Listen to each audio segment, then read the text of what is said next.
हम करते हैं प्रश्नावली 1.3। 1.3 में है 3 से पहले हम जान लेते हैं परिमेय संख्या के बारे में। परिमेय संख्या और अपरिमेय क्या है? परिमेय और अपरिमेय। अपरिमेय परिमेय संख्या वो होती है 0, 1, 2, 3 या फिर 1/2, 3/4, 9/17।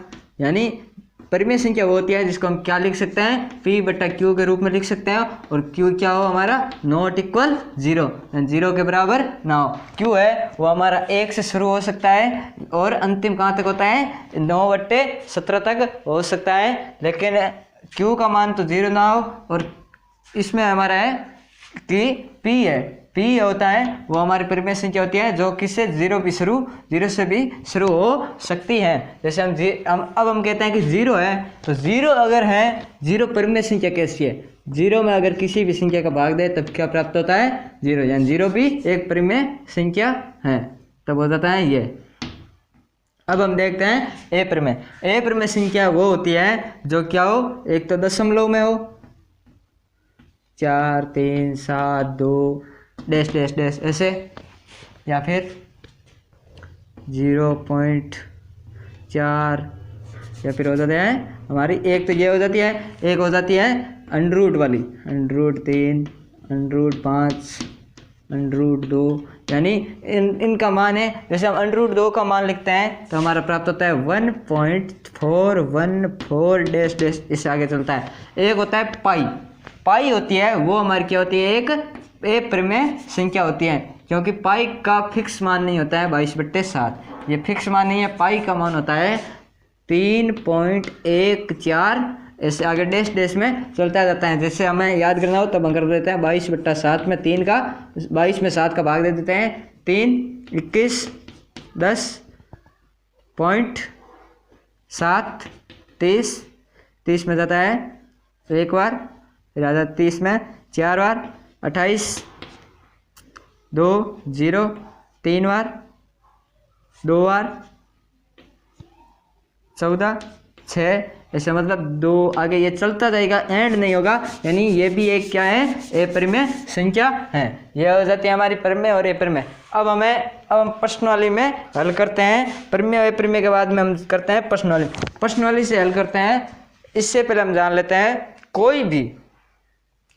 कोई भी संख्या हो, अंडर में हो चाहे किसी में हो, उसमें अगर अंडर की अपरिमेय संख्या होती है, अपरिमेय संख्या में किसी भी संख्या को ऐड करते हैं। जैसे √3 है, √3 क्या है? एक अपरिमेय संख्या है, जबकि 3 क्या है? एक परिमेय संख्या है। किसी भी अपरिमेय संख्या में, यहाँ पर लिख लेते हैं अपरिमेय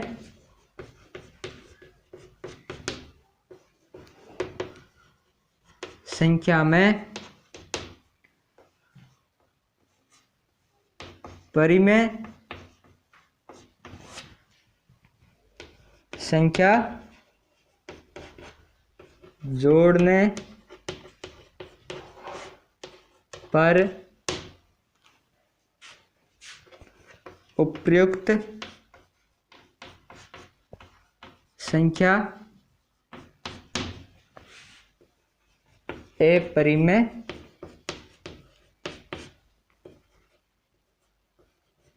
हो जाती है। यानी परिमेय संख्या होती है, उसमें अगर हम अपरिमेय संख्या में अगर हम परिमेय संख्या जोड़ते हैं तब उपयुक्त संख्या होती है, वो हमारी क्या हो जाती है? अपरिमेय। जैसे हम उदाहरण के लिए ले लेते हैं √3 एक अपरिमेय संख्या है, जबकि +3 क्या है? एक परिमेय संख्या है। अब ये संख्या है, ये संख्या क्या होगी? हमारी अपरिमेय होगी। क्या होगी? अपरिमेय। इसी प्रकार सेकंड टॉपिक हो जाता है किसी भी संख्या में परिमेय संख्या जोड़ने पर या परिमेय संख्या से अपरिमेय घटाने पर या अपरिमेय से परिमेय घटाने पर। यानी परिमेय व अपरिमेय को घटाने पर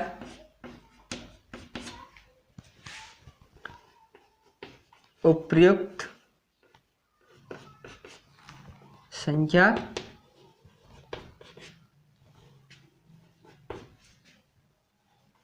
अपरिमेय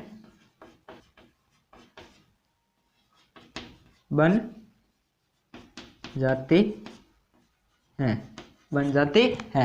यानी कोई भी संख्या है, या तो परिमेय से अपरिमेय घटा लो या अपरिमेय से परिमेय घटा लो, जो संख्या हमारी होगी वो क्या होगी, जिसका मान जैसे हम करते हैं √3 -3 या फिर 2 + 2 -√3, यानी ये दोनों संख्या हमारी क्या होगी, अपरिमेय होगी। क्या होगी, अपरिमेय,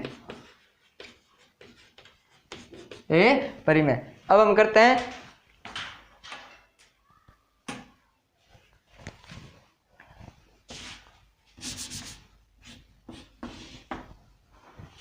यहाँ पर नंबर देते हैं 3 नंबर पे हमारा हो जाता है किसी भी संख्या, किसी भी परिमेय या अपरिमेय को, किसी परिमेय व अपरिमेय को गुणा करने पर उपयुक्त संख्या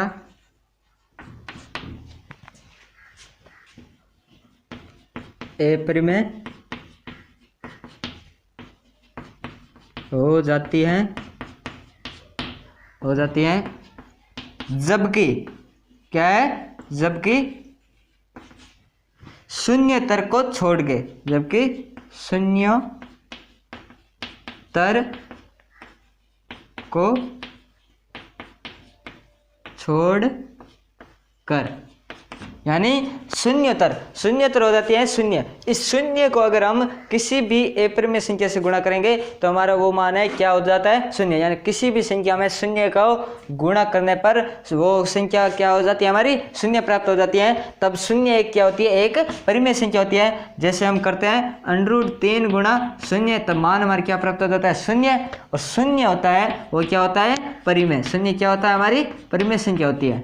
शून्य क्या होती है, हमारी परिमेय संख्या होती है। तो हम देखते हैं कि शून्य तर्क को छोड़कर किसी भी संख्या से गुणा करने पर हमारी क्या है, ये संख्या क्या होती है, परिमेय संख्या। ये परिमेय संख्या को आपस में गुणा करने पर हमें क्या प्राप्त होती है, प्राप्त संख्या क्या होती है, अपरिमेय होती है। जैसे हम उदाहरण के लिए कर लेते हैं, यहाँ पर 4 × √5, इसका मान क्या हो जाता है, 4 √5 है। ये क्या, एक अपरिमेय संख्या है, अपरिमेय। जबकि ये एक संख्या को छोड़कर, इस एक संख्या को छोड़कर बाकी सभी संख्याओं को आपस में गुणा करने पर हमें हमेशा अपरिमेय संख्या ही प्राप्त होती है। अब हम करते हैं नंबर 4। नंबर 4 पे हमारा आ जाता है, यहाँ पर लिख लेते हैं शून्योत्तर। पहले शून्योत्तर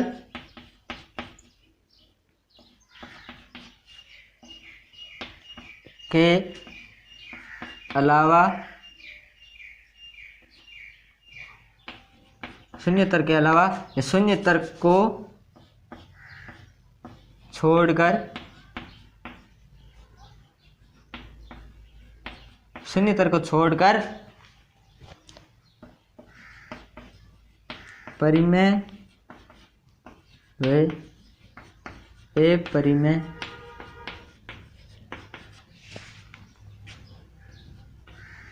को विभाजित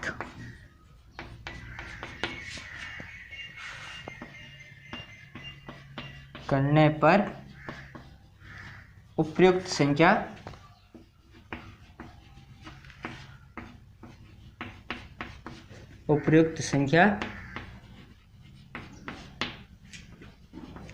अपरिमेय बन जाती है।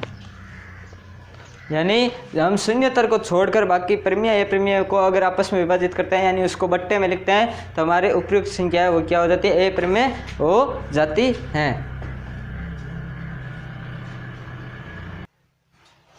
अब हम देखते हैं शून्य तर्क को छोड़ के परिमेय अपरिमेय को अगर विभाजित के रूप में लिखते हैं तो हमारी उपयुक्त संख्या वो क्या होती है, अपरिमेय बन जाती है। जैसे हम उदाहरण के लिए ले लेते हैं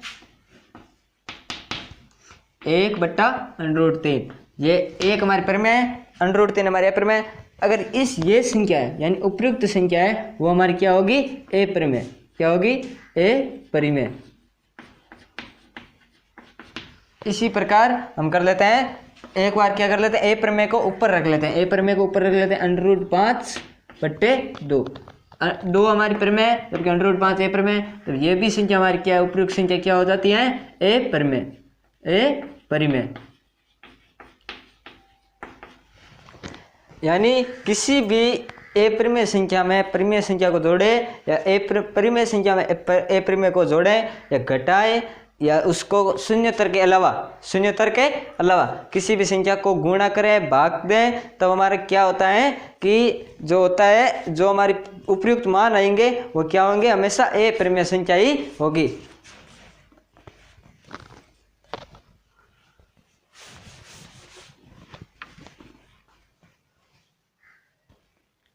पहले हमने परिमेय और अपरिमेय के बारे में पढ़ लिया।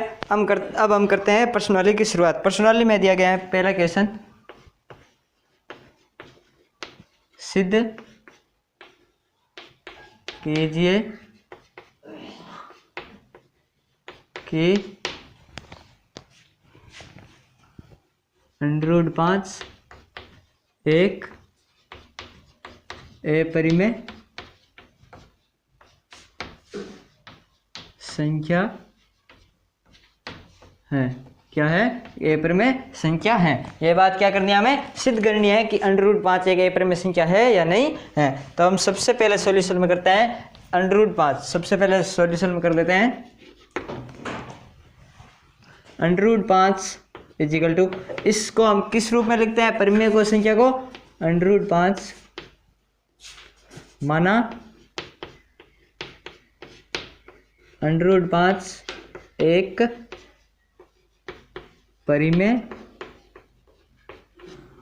संख्या है। परिमेय संख्या है। ये हम क्यों मानते हैं, क्योंकि हमें अपरिमेय सिद्ध करना है, तो हम परिमेय मानेंगे, परिमेय मानकर इसको हल करेंगे तब हमें पता चल जाएगा। अगर अंत में देखते हैं कि अगर परिमेय के रूप में हो जाता है तब तो परिमेय हो जाती है, अगर परिमेय के रूप में नहीं होती तब हमारी क्या हो जाएगी, अपरिमेय संख्या हो जाएगी। मानते हैं तब हम कर देते हैं √5 इजिकल टू, हम परिमेय संख्या किस रूप में लिखते हैं, p/q के रूप में, p/q। यहाँ पर देखते हैं 1 का भाग देते हैं तो q का मान भी हमारे क्या आ जाता है, 1 आ जाता है, यानी शून्य नहीं होता है। हम जानते हैं कि परिमेय संख्या में क्या होना चाहिए, q is equal to not equal 0, ये होना चाहिए। तो ये तो हमारा नहीं होता है। अब हम कर देते हैं वज्र गुणा कर देते हैं तो हो जाता है p इजिकल टू √5q। अब हम कर देते हैं वर्ग, दोनों और वर्ग, क्योंकि हमें √ हटाना है तो हो जाता है दोनों और वर्ग करने पर, दोनों और वर्ग करते हैं तब हो जाता है p इजिकल टू 5q², ये हो जाता है। अब हम देखते हैं p², इस 5 को इसके बट्टे में भेजते हैं तब हमारा क्या हो जाता है, p²/5 इजिकल टू q², ये हो जाता है। इससे देखते हैं कि p² का मान आएगा वो किससे, 5 से विभाजित है। तो यहाँ पर लिख लेते हैं p² 5 से विभाजित है। p² क्या है, 5 से विभाजित है। अतः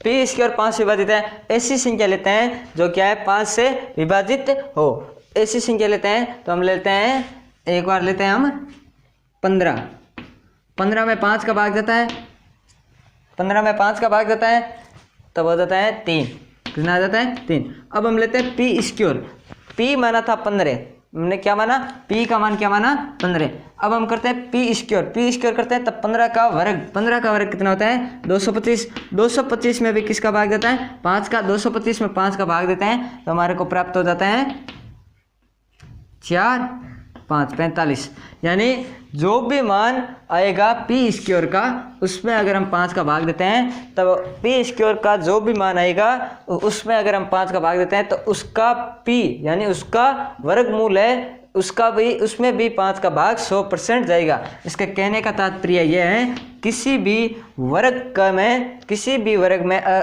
कोई भी वर्ग अगर 5 से विभाजित है तो उसका वर्गमूल है वो भी 5 से विभाजित होगा। इसमें हम उदाहरण के लिए 625 भी ले सकते हैं। 625 एक वर्ग है, 625 वर्ग है तो 625 में अगर 5 का भाग जाता है, 625 में 5 का भाग देते हैं तो हमें प्राप्त होता है 1 2 5 125। देखते हैं 625 एक क्या है, वर्ग है। 625 का वर्गमूल है उसमें भी क्या है 5 का भाग जाएगा। 25 में देते हैं 5।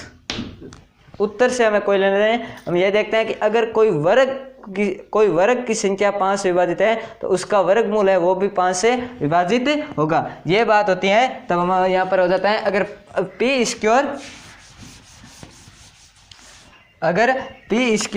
5 से विभाजित है तो पी का मान आएगा वो भी क्या होगा 5 से विभाजित होगा।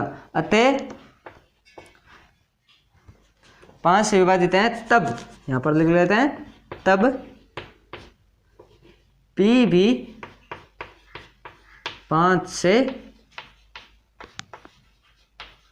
विभाजित होगा। पी भी क्या होगा हमारा 5 से विभाजित होगा।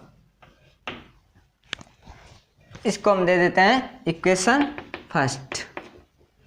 यह हो जाता है। अब हम करते हैं इक्वेशन फर्स्ट है, इससे पहले हम कर लेते हैं माना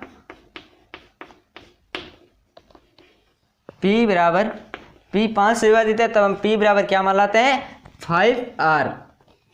R हम कोई एक कांस्टेंट मान लेते हैं तब हमारा हो जाता है P बराबर 5R। माना P बराबर 5R है। P बराबर हमने एक बार मान लिया कि 5R है तब हम इसमें देखते हैं कि 5R है तब हमें इसमें उपयुक्त मान है वो क्या रखते हैं समीकरण 1 में।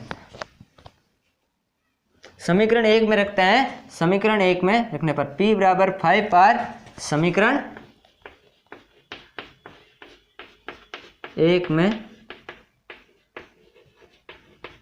रखने पर 5R ही क्यों माना, क्योंकि R तो कोई एक कांस्टेंट माना है। 5 क्यों माना है यहाँ पर, क्योंकि ये 5 से विभाजित है तब यहाँ पर भी हमें क्या है 5 है। इसका वज्र गुणा के रूप में कर लेते हैं। जैसे हम P अपॉन 5 को क्या मान लेते हैं R, तब हमारा हो जाता है P इजिकल टू क्या हो जाता है 5R। P इजिकल टू क्या हो जाता है 5R। तब हम P इजिकल टू मानते हैं 5R। P का मान समीकरण 1 में रख देते हैं। P बराबर 5R समीकरण 1 में रखते हैं तो हो जाता है 5R का whole square is equal to 5Q square. ये हो जाता है 5 का हो जाता है 5 का वर्ग 25 R square is equal to 5Q square. 5 से 5 विभाजित है तब यहाँ पर आ जाता है 5। तब हमारा हो जाता है 5R square is equal to Q square. ये हो जाता है। तब हम इसमें करते हैं आगे R स्क्वायर इजिकल टू क्या हो जाता है हमारा Q स्क्वायर अपॉन 2 5।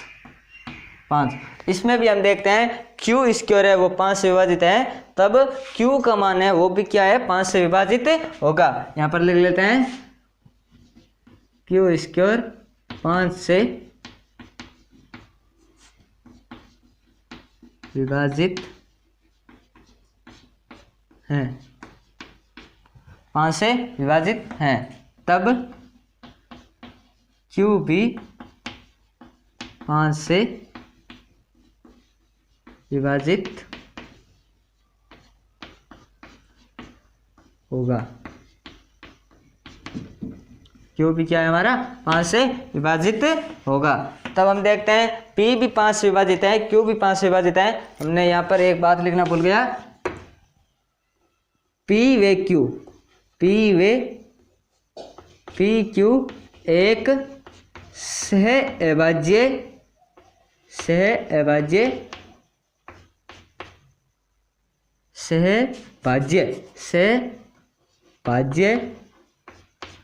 संख्या है। पी व क्यू है एक सहभाज्य संख्या है। पी व क्यू अगर हमारे यहाँ पर हम मानते हैं कि एक परिमेय संख्या है तो हमारे क्या है, सहभाज्य संख्या है। इसमें हम देखते हैं पी का मान, क्यू का मान भी 5 से विभाजित होता है, क्यू का मान भी 5 से विभाजित होता है। यानी सहभाज्य वो होती है जो अपने आप से भाज्य हो। जैसे 7 के बाद आ जाता है 9 नहीं, 7 के बाद आ जाता है 11, 5। इसमें हम देखते हैं कि क्यू का मान आएगा वो 5 से विभाजित होगा, और वही मान पी का भी मान आएगा वह भी क्या है, 5 से विभाजित होगा। तब हम यहाँ पर करते हैं अतः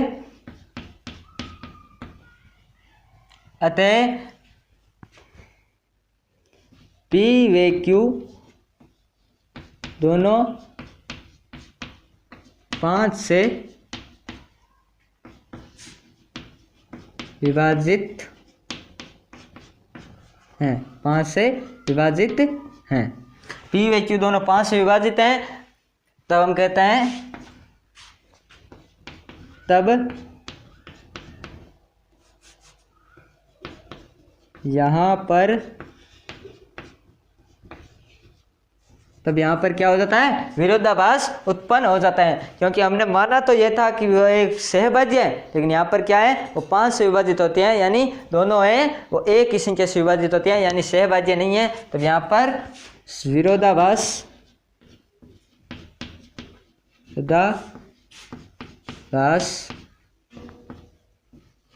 उत्पन्न हो जाता है। यहाँ पर क्या हो जाता है, विरोधाभास उत्पन्न हो जाता है। विरोधाभास उत्पन्न हो जाता है, इसका मतलब जो परिमेय संख्या हमने मानी थी √5 को, वो क्या है, परिमेय संख्या नहीं होगी। हमारा विरोधाभास उत्पन्न हो जाता है, तब हमारा हो जाता है विरोधाभास उत्पन्न होता है तब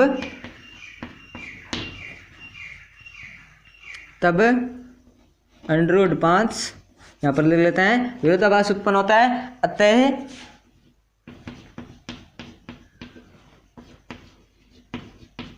विरोधाभास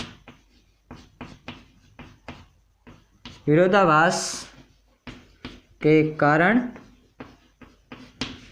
√5 एक अपरिमेय संख्या है। √5 क्या, एक अपरिमेय संख्या है। हमने माना तो यह था कि वो परिमेय संख्या है, और वो क्या है, एक सहभाज्य संख्या है। जबकि यहाँ पर हम देखते हैं पी व क्यू क्या है, एक विरोधाभास, पी व क्यू क्या है, 5 से विभाजित है। तब हमारे यहाँ पर क्या हो जाता है, विरोधाभास उत्पन्न हो जाता है। विरोधाभास के कारण अगर ये दोनों सहभाज्य संख्या प्राप्त होती तब हमारा √5 क्या होता, एक परिमेय संख्या होती। इसमें हमारा क्या हो जाता है, विरोध उत्पन्न हो जाता है। विरोधाभास के कारण क्या होता है, √5 है वो एक परिमेय संख्या नहीं होकर क्या हो जाती है, अपरिमेय संख्या प्राप्त हो जाती है। अब हम करते हैं क्वेश्चन नंबर 2।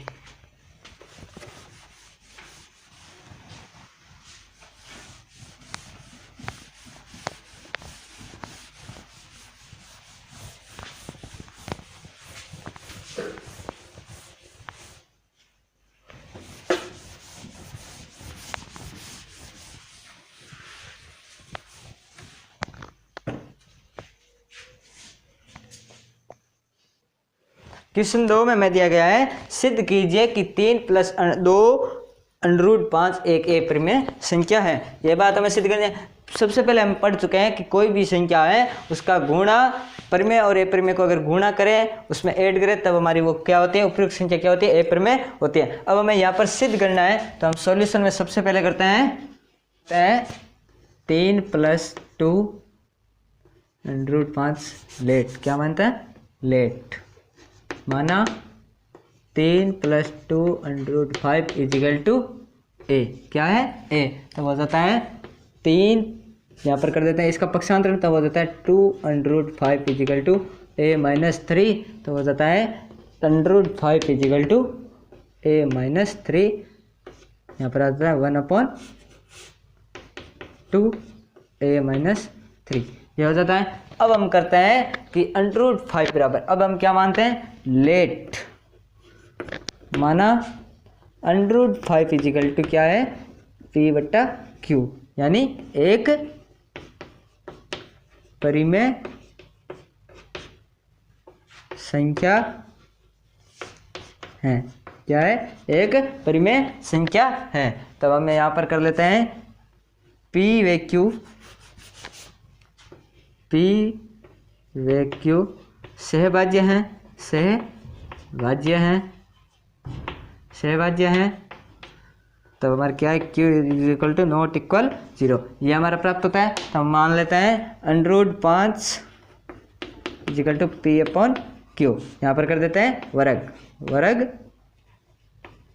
करने पर, यहाँ पर वर्ग करते हैं तब हमारा हो जाता है, इसका हम वर्ग करते हैं तब हो जाता है √5 का आ जाता है 5 P अपॉन Q का स्क्वायर। यहाँ पर कर देते हैं वज्र गुणा, क्या कर देते हैं? वज्र गुणा, वज्र गुणा करते हैं तब आ जाता है 5 का cube, 5 Q square P square. इसमें हम देखते हैं 5 को इसके बट्टे में भेज देते हैं तब आ जाता है Q square equal to P upon 5, P square equal to 5। इसमें हम देखते हैं कि 5 है, P स्क्वायर अगर 5 से विभाजित है तो P भी क्या होगा? एक 5 से विभाजित होगा। जिस प्रकार मैंने आपको पहले क्वेश्चन में बताया था कि P में कोई भी संख्या मान ली, जैसे 625 5 से विभाजित है, तब 625 का वर्गमूल क्या होता है? 25, 25 भी क्या है? 5 से विभाजित होगी, तो हो जाता है P स्क्वायर 5 से विभाजित है, तब P भी 5 से विभाजित होगा, P भी 5 से विभाजित होगा, P भी 5 से विभाजित होगा।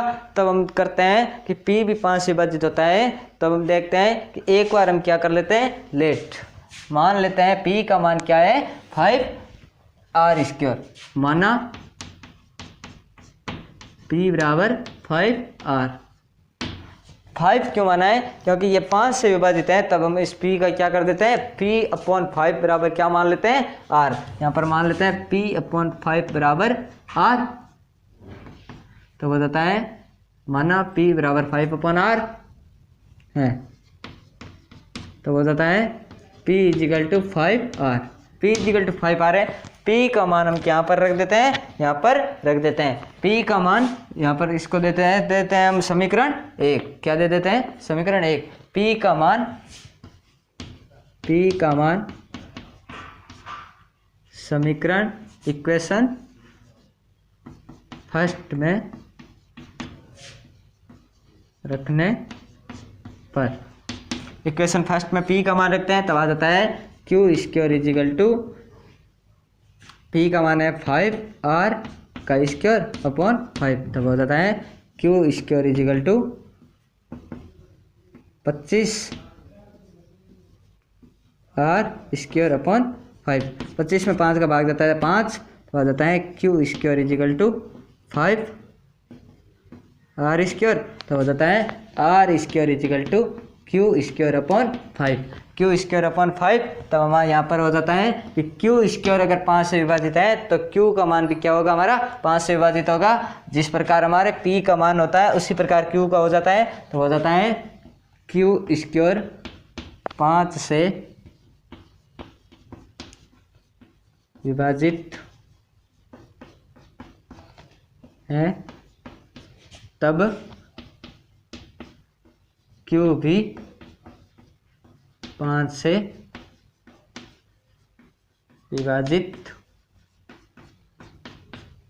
होगा। Q भी क्या है? हमारा 5 से विभाजित होगा। तब हमारे यहाँ पर क्या हो जाता है? विरोधाभास उत्पन्न हो जाता है। तब हमारे यहाँ पर क्या उत्पन्न हो जाता है? विरोधाभास उत्पन्न हो जाता है। तब हम करते हैं अतः P व Q 5 से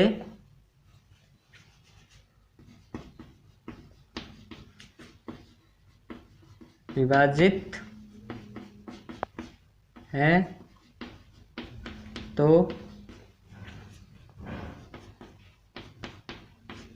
यहाँ पर विरोधाभास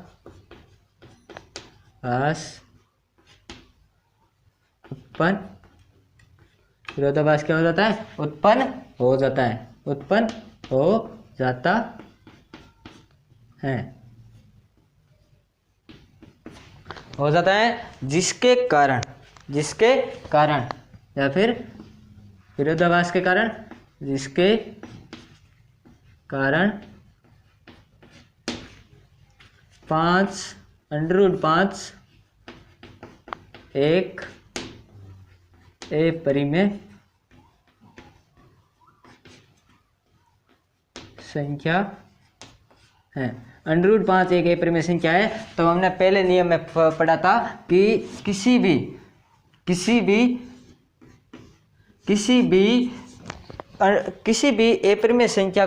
अपरिमेय संख्या में अगर परिमेय संख्या ऐड करता है तो हमारा क्या होता है? उपयुक्त मान होता है, वो क्या होता है? अपरिमेय होता है। तो हम देखते हैं कि √5 एक अपरिमेय संख्या प्राप्त हो जाती है। तब √5 में यहाँ पर क्या है? 3 जोड़ा गया और 2 गुणा किया गया है। तो हम यहाँ पर कर लेते हैं परिमेय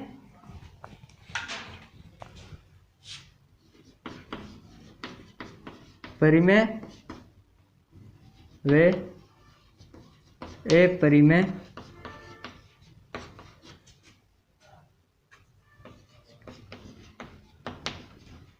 संख्या को गुणा व जोड़ करने पर उपयुक्त संख्या सदैव अपरिमेय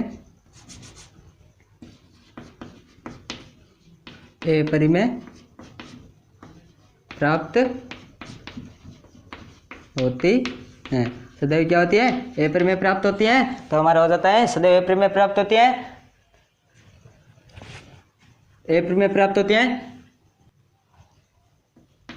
यहाँ पर √5 एक अपरिमेय है। √5 क्या है? एक अपरिमेय है, जिसमें 2 से गुणा व 3 जोड़ा गया है। 3 क्या है?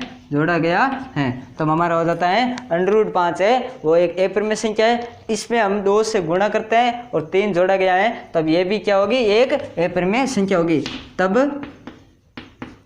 3 प्लस √5 के यहाँ पर क्या किया गया है? 2 से गुणा किया गया है।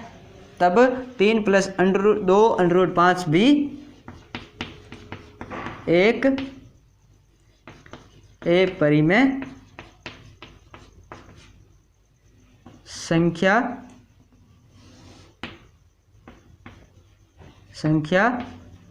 होगी। √5 भी क्या होगी? एक अपरिमेय संख्या होगी, यानी 3 प्लस 2 √5 भी हमारी क्या होगी? एक अपरिमेय संख्या होगी। इसमें हम जिस प्रकार पहला क्वेश्चन किया था √5 वाला, सबसे पहले √5 को सिद्ध करना है कि अपरिमेय संख्या है। तब हम उसके बाद हम अपरिमेय वाले तीनों नियम हैं, वो 4 नियम थे, उन 4 नियमों को एक भाषा के रूप में व्यक्त करके लिख देते हैं कि इस प्रकार ये क्या है? एक अपरिमेय संख्या है। अब हम करते हैं क्वेश्चन नंबर 3।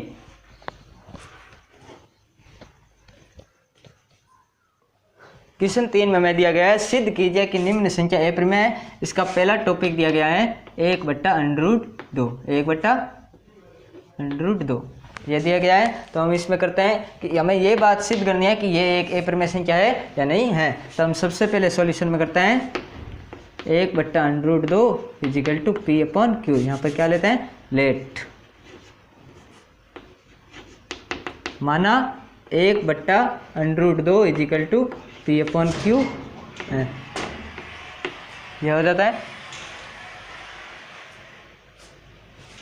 तो बताता है यहाँ पर इसको क्या कर देते हैं? वज्र गुणा कर देते हैं। तो बताता है √2P = Q। यह हो जाता है। अब हमें देखना है कि इसका क्या करते देते हैं? वर्ग करने पर वर्ग करते हैं, तब हो जाता है 2 P square is equal to Q square. इस दो काम क्या कर देते हैं, भाग दे देते हैं, तब आ जाता है क्यू स्क्वायर अपॉन 2, यह हो जाता है। इसमें हम करते हैं, यहाँ पर लिख लेते हैं पी वे क्यू सहभाज्य संख्या है। पी वे क्यू क्या है, सहभाज्य है, और ये क्या है, पी वे क्यू परिमेय है। परिमेय यहाँ पर देख लेते हैं, यहाँ पर हो जाता है 1/2 एक परिमेय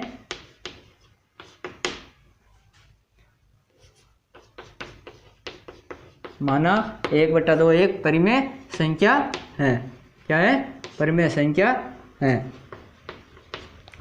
ये माना है। तो हो जाता है P अपॉन Q। यहाँ पर देखते हैं क्यू स्क्वायर यानी कोई भी किसी भी संख्या का हम वर्ग है, उस वर्ग में अगर 2 का भाग जाएगा तब उसके वर्गमूल में भी 2 का भाग जाएगा। तो हो जाता है क्यू स्क्वायर 2 से विभाजित है, तो तब क्यू भी 2 से विभाजित होगा। क्यू भी क्या है, 2 से विभाजित होगा। 2 से विभाजित होगा तब हमारा हो जाता है क्यू स्क्वायर। अगर क्यू स्क्वायर 2 से विभाजित है, जैसे हम मान लेते हैं 16 एक वर्ग है, 16 में अगर 2 का भाग जाता है तो हमारा 16 किसका वर्ग है, 4 का, तब 4 में भी हमारा क्या है, 2 का भाग जाएगा। इस प्रकार तब हम कर लेते हैं।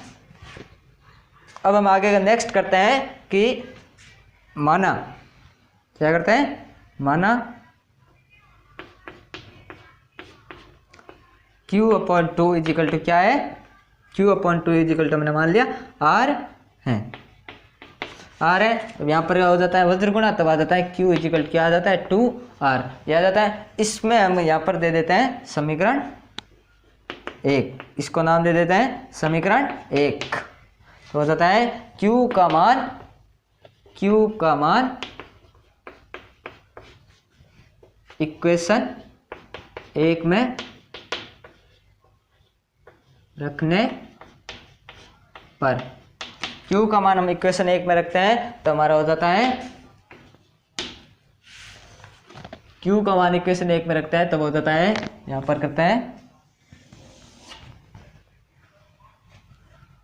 इक्वेशन 1 में हमारा क्या है 2p square is equal to Q का मान है 2R स्क्वायर। तब हो जाता है 2p स्क्वायर इजिकल टू 2 का वर्ग आ जाता है 4R स्क्वायर, ये आपस में कैंसिल हो जाता है, यहाँ पर आ जाता है 2, तब आ जाता है p square is equal to 2R square, यहाँ पर आ जाता है R square is equal to p square upon 2, ये प्राप्त हो जाता है। तब हम यहाँ पर लिखते हैं अगर p स्क्वायर 2 से विभाजित है तो p भी क्या है, एक 2 से विभाजित संख्या होगी। p स्क्वायर 2 से विभाजित है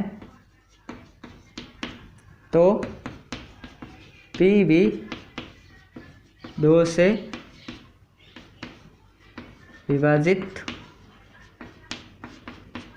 होगा, p भी 2 से विभाजित होगा। जबकि यहाँ पर हमने माना था कि R है वो क्या है, p व q है क्या है, एक से अभाज्य, यानी वो अपने के अलावा किसी और भी संख्या से विभाजित नहीं है, यानी एक तो अपने से है और एक किससे है, एक से विभाजित है, ये माना था। जबकि यहाँ पर क्या है, 2 से विभाजित है, यानी p भी 2 से विभाजित है और q भी 2 से विभाजित है। तब हम देखते हैं कि अगर ये दोनों एक ही संख्या से विभाजित हैं तो अब हमारा क्या हो जाता है, यहाँ पर क्या हो जाता है, एक विरोध उत्पन्न हो जाता है। उस विरोध के कारण हमारी ये संख्या क्या हो जाती है, एक अप्रमेय संख्या हो जाती है। तो हम देखते हैं कि अतः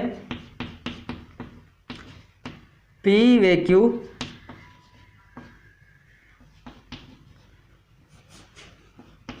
दो से विभाजित है, 2 से विभाजित हैं, 2 से विभाजित है। तो हमने माना क्या था कि p व q क्या है, एक सहभाज्य है। जबकि यहाँ पर क्या हो जाता है, तब यहाँ पर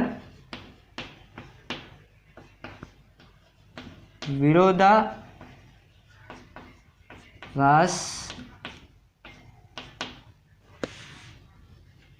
उत्पन्न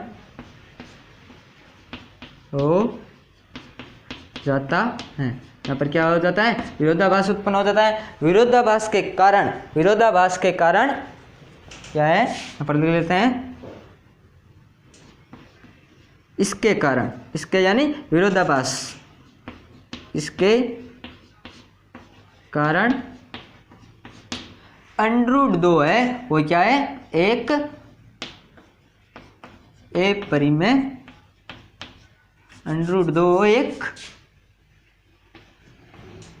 अपरिमेय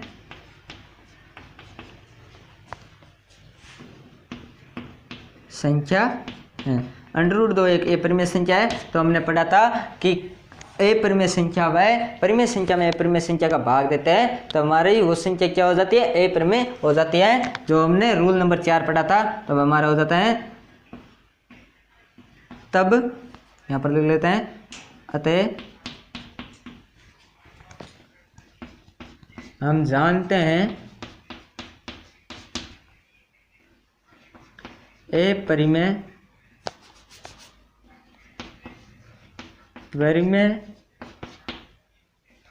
संख्या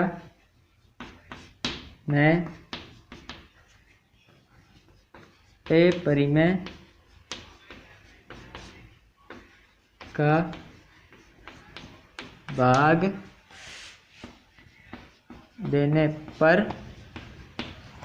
देने पर हमारे क्या हो जाता है? उपयुक्त संख्या अपरिमेय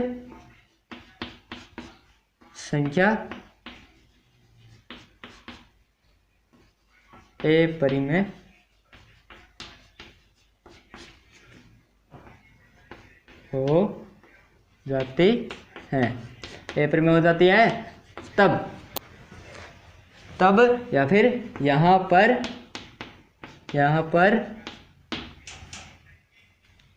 एक परिमेय है, यहाँ पर 1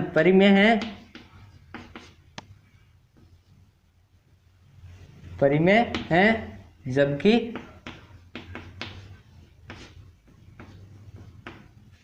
√2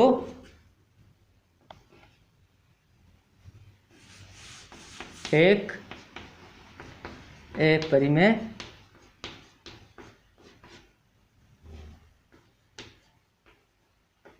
संख्या है। √2 क्या है? एक अपरिमेय संख्या है। तब हमारा क्या हो जाता है? √2 एक अपरिमेय संख्या है तब क्या हो जाता है? एक परिमेय संख्या जबकि √2 एक अपरिमेय संख्या है तब हम जानते हैं परिमेय संख्या में अपरिमेय का भाग देने पर उपयुक्त संख्या अपरिमेय हो जाती है। यहाँ पर एक परिमेय संख्या है जबकि √2 एक अपरिमेय संख्या है तब 1/√2 भी एक अपरिमेय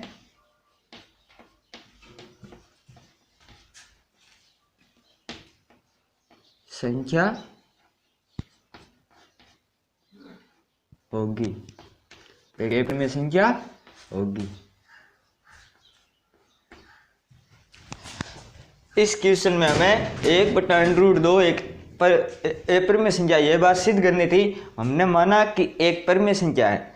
परिमेय संख्या है P और Q क्या है? सहभाज्य। P और Q क्या है? सहभाज्य, मतलब वो अपने आप से एक संख्या में विभाजित है। यहाँ पर हमने वर्ग कर देते, इनका वज्र गुणा करके बाद में वर्ग कर देते हैं। वर्ग करने के बाद हम देखते हैं कि Q² आता है यानी Q² है, उसमें अगर 2 का भाग जाएगा तो Q भी है वो भी क्या है? 2 से विभाजित होगा। उस प्रकार P भी यही है हमारा P², यहाँ पर आया है P² बटे 2। तब पी स्क्वायर भी 2 से विभाजित है तो पी भी 2 से विभाजित होगा। अतः हमने माना क्या था कि ये एक क्या है, सहभाज्य है, जबकि यहाँ पर क्या है, ये दोनों 2 से विभाजित हैं। तब हमारा यहाँ पर विरोधाभास उत्पन्न हो जाता है। विरोधाभास के कारण √2 क्या हो जाता है, एक अपरिमेय संख्या हो जाती है। अतः हम जानते हैं कि परिमेय संख्या में अपरिमेय का भाग देने पर उपयुक्त संख्या अपरिमेय होती है। ये हमने पहले बताया था मैंने आपको, 4 नियम थे। परिमेय में परिमेय अपरिमेय को जोड़ते हैं तब भी उन उपयुक्त संख्या अपरिमेय होती है, परिमेय अपरिमेय घटाते हैं तब भी अपरिमेय होती है। शून्योत्तर के अलावा किसी भी परिमेय अपरिमेय का गुणा किया जाए तब भी अपरिमेय होती है, और शून्योत्तर के अलावा किसी भी परिमेय या अपरिमेय में भाग दिया जाए तब वो क्या होती है, अपरिमेय होती है। इस प्रकार यहाँ पर तो हमारे क्या है, 1 है, ये तो परिमेय है, लेकिन √2 क्या है, अपरिमेय। यहाँ पर भाग है दोनों बट्टे में, तब ये क्या हो जाती है, अपरिमेय संख्या हो जाती है। अब हम करते हैं टॉपिक नंबर 2। टॉपिक 2 में हमें दिया गया है 7√5, यानी हमें यह सिद्ध करना है कि 7√5 है वो एक अपरिमेय संख्या है या नहीं है। हम जानते हैं कि परिमेय और अपरिमेय को गुणा करता है तब हमारे क्या है, वो उपयुक्त संख्या क्या होती है, एक अपरिमेय होती है। लेकिन हमें यह बात सिद्ध करनी है कि यह कैसे है, तो हम करते हैं सॉल्यूशन में। सबसे पहले हम मान लेते हैं कि 7√5 बराबर P/Q है। यहाँ पर हो जाता है 7√5 एक परिमेय संख्या है। 7√5 क्या है, एक परिमेय संख्या है। परिमेय संख्या को हम माना 7√5 एक परिमेय संख्या है, तो हम करते हैं यहाँ पर 7√5 इक्वल टू हमने क्या मान लिया, ए मान लिया। अब हम करते हैं √5 इक्वल टू A/7। A/7 है, ये तो एक क्या है, परिमेय संख्या है, लेकिन √5 है वो एक अपरिमेय संख्या है, तो हमें इसके बराबर क्या मानते हैं, √5 है, इसके बराबर यह है। इसके स्थान पर हम क्या मान लेते हैं, इसके स्थान पर हम मान लेते हैं P/Q, ये मान लेते हैं। तब हम करते हैं यहाँ पर कि माना A/7 इक्वल टू P/Q है, या फिर परिमेय है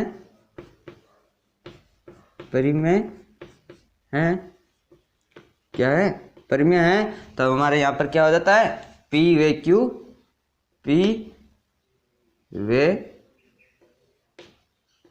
जहाँ P/Q सहभाज्य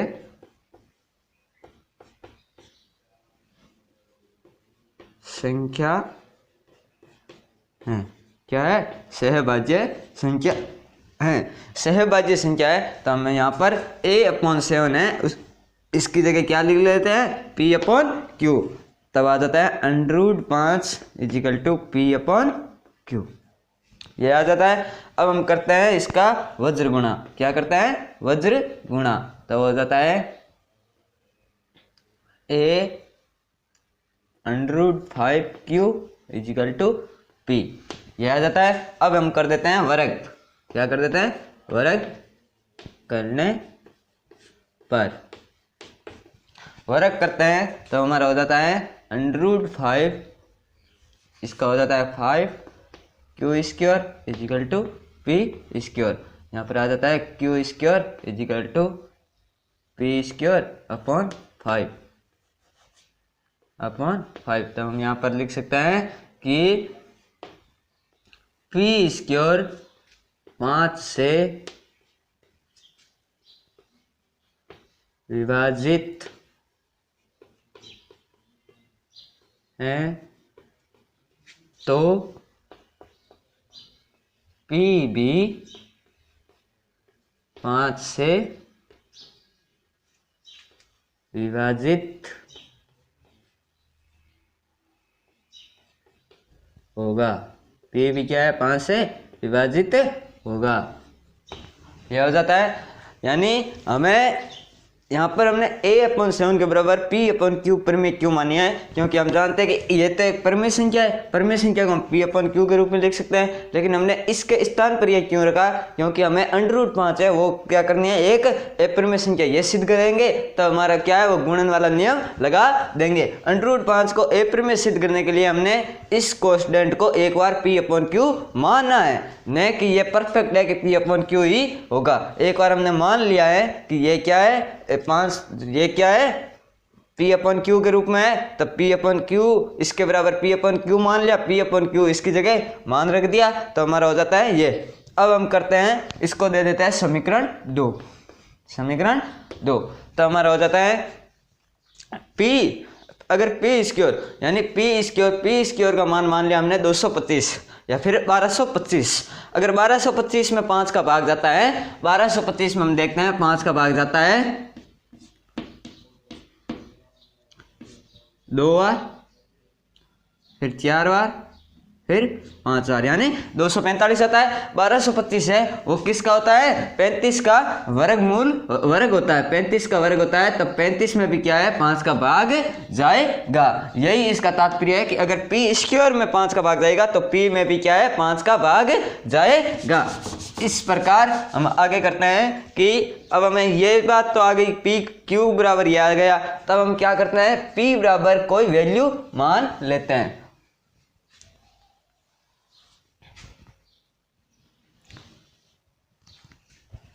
माना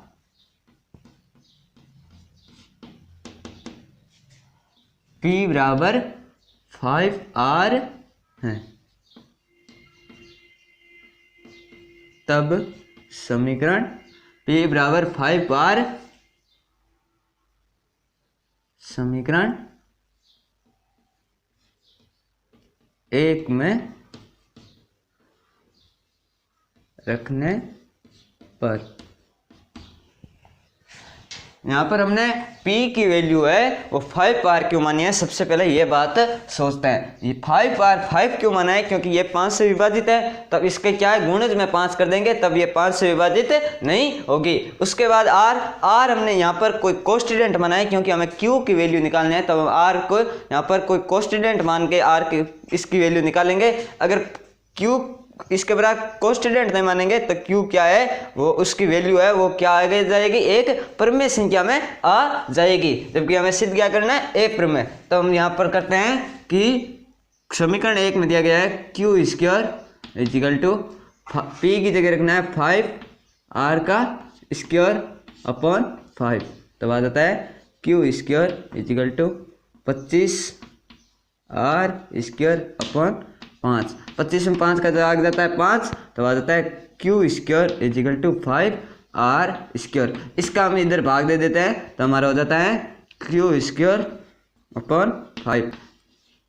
अब हम लिख सकते हैं इसको भी इसी रूप में लिख सकते हैं कि p स्क्वायर 5 से विभाजित है, तब यहाँ पर लिख सकते हैं q स्क्वायर 5 से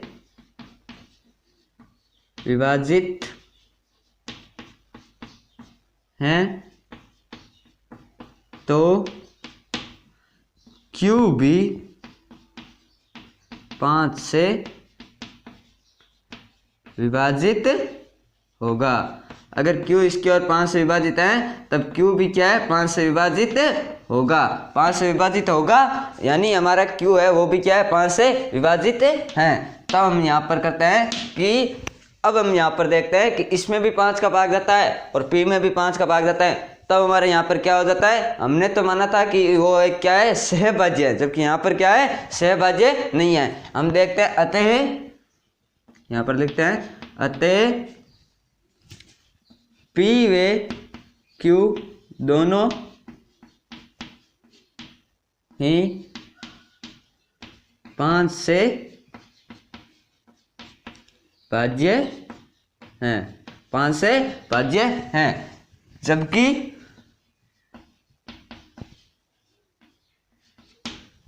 जबकि हमने माना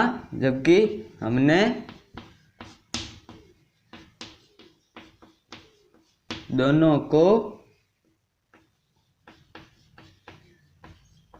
सहभाज्य माना, जबकि हमने दोनों को क्या माना, सहभाज्य माना। दोनों को सहभाज्य माना तब हो जाता है दोनों को सहभाज्य माना था। ये दोनों 5 विभाज्य, जबकि हमने दोनों को क्या माना, सहभाज्य माना। तब यहां पर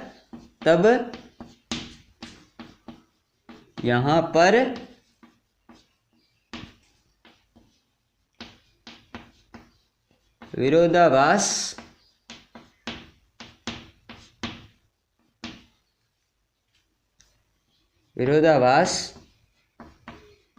उत्पन्न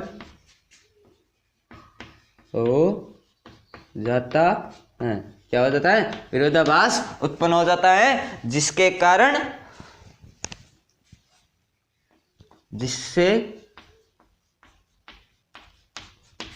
√5 एक अपरिमेय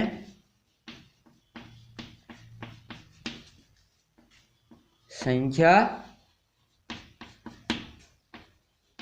हो जाती है। √5 क्या है, एक अपरिमेय संख्या हो जाती है। तब हम यहाँ पर देखते हैं कि √5 अगर अपरिमेय संख्या है, तब हमने एक नियम पढ़ा था। वो नियम था कि परिमेय व अपरिमेय को आपस में गुणा करने पर, शून्योत्तर के अलावा परिमेय व अपरिमेय को गुणा करने पर उपयुक्त मान है वो भी क्या होता है, हमारा अपरिमेय होता है। तो हम यहाँ पर लिखते हैं अतः हम जानते हैं कि परिमेय व अपरिमेय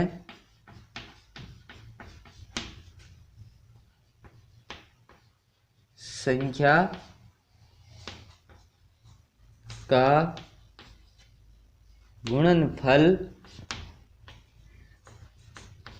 गुणनफल भी अपरिमेय होता है। क्या होता है, अपरिमेय होता है। यहाँ पर 7 एक परिमेय है, 7 एक परिमेय संख्या है, वे √5 एक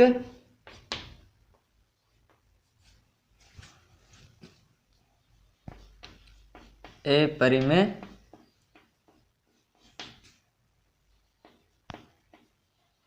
संख्या है। क्या है, √5 एक अपरिमेय संख्या है। तब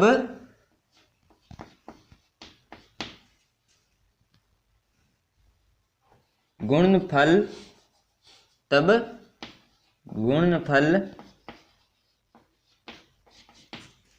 7 √5 भी अपरिमेय होगी। तब 7 √5 भी एक अपरिमेय संख्या होगी। यानी हम देखते हैं इसमें सबसे पहले हमें ये बात सिद्ध करनी थी, √5 अपरिमेय है या नहीं है। हम देख लेते हैं कि √5 अपरिमेय है, तब हम यहाँ पर इसको भाषा के रूप में लिख देते हैं कि विरोधाभास उत्पन्न हो जाता है, जिससे √5 एक अपरिमेय संख्या हो जाती है, जिससे √5। तब हम जानते हैं कि हमने पहला पढ़ा था कि परिमेय व अपरिमेय का गुणनफल शून्योत्तर के अलावा, शून्योत्तर का नहीं होना चाहिए, शून्योत्तर के अलावा जो भी गुणनफल होगा वो क्या होगा, अपरिमेय होता है। यहाँ पर देखते हैं कि 7 एक परिमेय है, जबकि √5 क्या है, एक अपरिमेय। तब इसका गुणनफल 7 √5 है, वो क्या होगा, एक अपरिमेय संख्या होगी। अब हम करते हैं टॉपिक नंबर 3। टॉपिक 3 हमारा दिया गया है 6 + √2। हमें यह बताना है कि ये एक अपरिमेय है या नहीं है। इसके लिए हम करते हैं सबसे पहले सॉल्यूशन में माना, यहां पर लिख लेते हैं माना 6 प्लस √2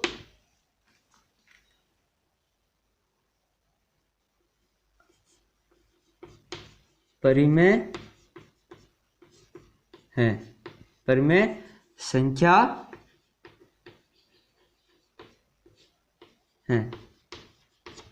परिमेय संख्या है तो हम यहां पर कर लेते हैं 6 प्लस √2 इजिकल टू ए मान लेते हैं। क्या मान लेते हैं? ए मान लेते हैं। यहां पर हम करते हैं 6 प्लस √2 के बराबर हमने ए माना, तब हमारा आ जाता है √2 इजिकल टू ए माइनस 6। क्या आ जाता है? ए माइनस 6। इसको हम दे देते हैं समीकरण 1। अब हम मानते हैं माना ए माइनस 6 इजिकल टू क्या है? परिमेय है। तब हम इस परिमेय को किस रूप में लिख सकते हैं? 1 अपॉन इस रूप में P अपॉन Q के रूप में लिख सकते हैं। तब हमारा हो जाता है ए माइनस 6 बराबर P अपॉन Q है, P अपॉन Q है। तो हम कर देते हैं P वे Q सहभाज्य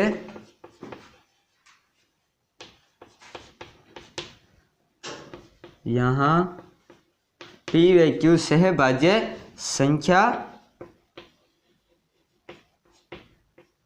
है। क्या है? सहभाज्य संख्या है। सहभाज्य संख्या है तो हम क्या कर देते हैं? P व Q है, इसकी जगह हम क्या रख देते हैं? P व Q। तब हमारा हो जाता है √2 is equal to P upon Q। ये हो जाता है। इसको हम क्या करते हैं? P अपॉन Q के रूप में बदल देते हैं तो हमारा हो जाता है ये। इसको हम क्या करते हैं? √2 है, यहाँ पर क्या करते हैं? 1, इसका क्या करते हैं? वज्र गुणा करते हैं, तब आ जाता है 2 √2Q इजिकल टू P। अब हम यहाँ पर क्या कर देते हैं? वर्ग करने पर वर्ग करते हैं, तब हो जाता है 2 √2 का 2, Q का Q square is equal to P square. यहाँ पर आ जाता है Q square is equal to P square upon 2। यहाँ पर हम लिख सकते हैं कि अगर P स्क्वायर 2 से विभाजित है तो P भी 2 से विभाजित होगा। यहाँ पर आ जाता है P स्क्वायर 2 से विभाजित है तो P भी 2 से विभाजित होगा। P भी क्या है? 2 से विभाजित होगा। P भी क्या है हमारा? 2 से विभाजित होगा। तब हम यहाँ पर क्या कर देते हैं? P की कुछ वैल्यू मान लेते हैं। P की कुछ वैल्यू मान लेते हैं जिससे हमें Q का भी इस रूप में निकाल सकते हैं कि Q भी क्या है? 2 से विभाजित है या नहीं है। इस बात की जांच करने के लिए हम क्या कर लेते हैं? इसको दे देते हैं समीकरण 2। माना P बराबर क्या है? 2R है, जो समीकरण 2 में रखने पर, जिसे क्या है? समीकरण 2 में रखते हैं। समीकरण 2 में Q square is equal to P की जगह रखना है 2R स्क्वायर अपॉन 2।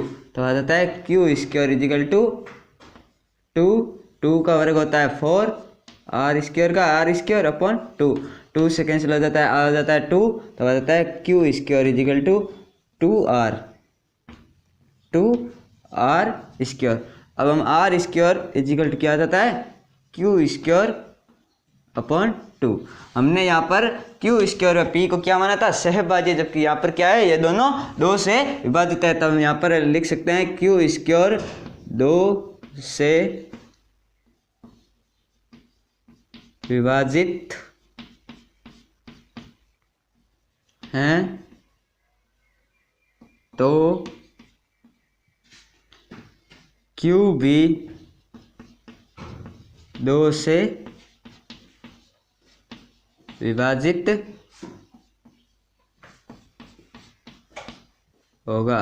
क्यों भी क्या है, 2 से विभाजित होगा। 2 से विभाजित होगा तो हमारा हो जाता है Q अगर 2 से विभाजित है तो हम यहाँ पर जानते हैं कि यहाँ पर हमने क्या माना था, दोनों क्या है, सहभाज्य है। सहभाज्य है, जबकि ये क्या है, ये भी 2 से विभाजित है, ये भी 2 से विभाजित है, यानी ये सहभाज्य नहीं हुए। सहभाज्य नहीं हुए तो हमारे यहाँ पर विरोध उत्पन्न हो जाता है, जिसके कारण क्या है, √2 हमारी क्या हो जाती है, एक परिमेय संख्या बन जाती है। तो हम यहाँ पर लिखते हैं अतः P व Q दोनों 2 से विभाजित हैं, 2 से विभाजित हैं, जबकि हमने दोनों को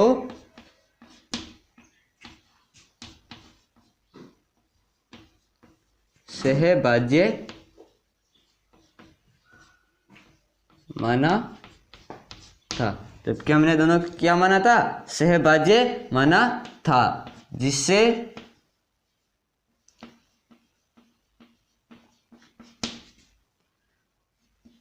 क्या हो जाता है, विरोधाभास। विरोधाभास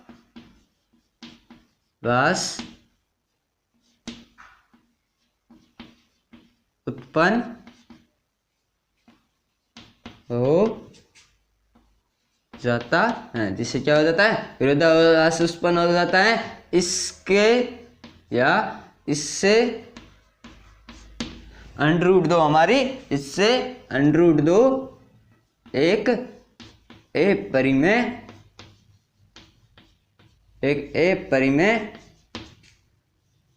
संख्या, एक परिमेय संख्या सिद्ध हो जाती है। सिद्ध हो जाती है तो हमारे यहाँ पर हो जाता है कि हमने कहा था कि 2 से विभाजित है, जबकि हमने माना था क्या कि दोनों सहभाज्य हैं, जिससे विरोधाभास उत्पन्न हो जाता है। इससे √2 हमारी क्या है, एक परिमेय सिद्ध हो जाती है। अतः यहाँ पर लिख लेते हैं, अतः हम जानते हैं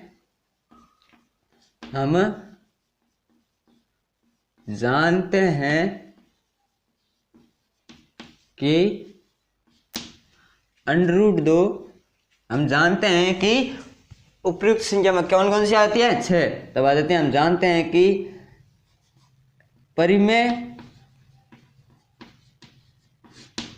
वे अपरिमेय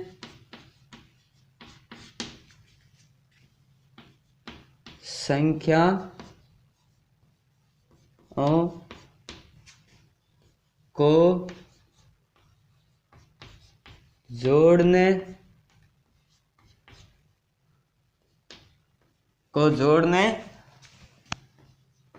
पर उपयुक्त मान या फिर उपयुक्त हल, क्या लिख सकते हैं, हल। जोड़ को जोड़ते हैं तो हमारा जो मान आता है उसको हम क्या करते हैं, हल। तो उपयुक्त मान क्या होता है, उपयुक्त मान अपरिमेय होता है। यानी हम परिमेय व अपरिमेय को अगर आपस में जोड़ते हैं तो हमारा उपयुक्त मान है वो क्या होता है, हमेशा सदैव अपरिमेय होता है। ये तो बात हमने पहले हम जानते थे। जब हमने परिमेय अपरिमेय के बारे में पढ़ा तब मैंने बताया था कि परिमेय अपरिमेय को जोड़ते हैं, घटाते हैं, शून्योत्तर के अलावा गुणा करते हैं, शून्योत्तर के अलावा भाग देते हैं, तो उपयुक्त मान क्या होता है, अपरिमेय होता है। यहाँ पर अब हम इसको इस इक्वेशन को भाषा के रूप में लिखते हैं कि हम जानते हैं कि अपरिमेय होते हैं। अब हम लिखते हैं कि यहाँ पर 6 एक परिमेय है, 6 एक परिमेय संख्या है। क्या है, 6 क्या है, परिमेय संख्या है।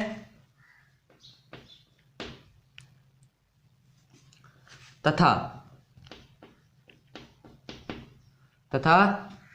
अंडर दो एक अपरिमेय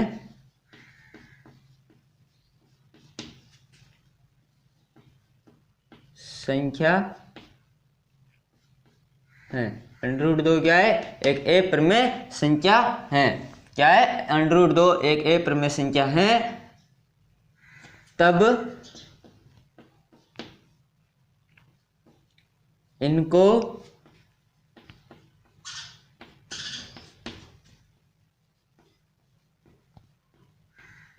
जोड़ने पर उपयुक्त मान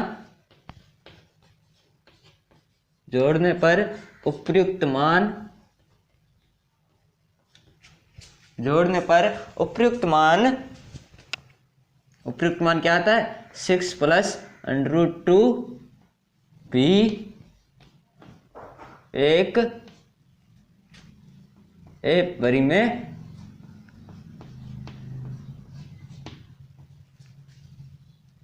संख्या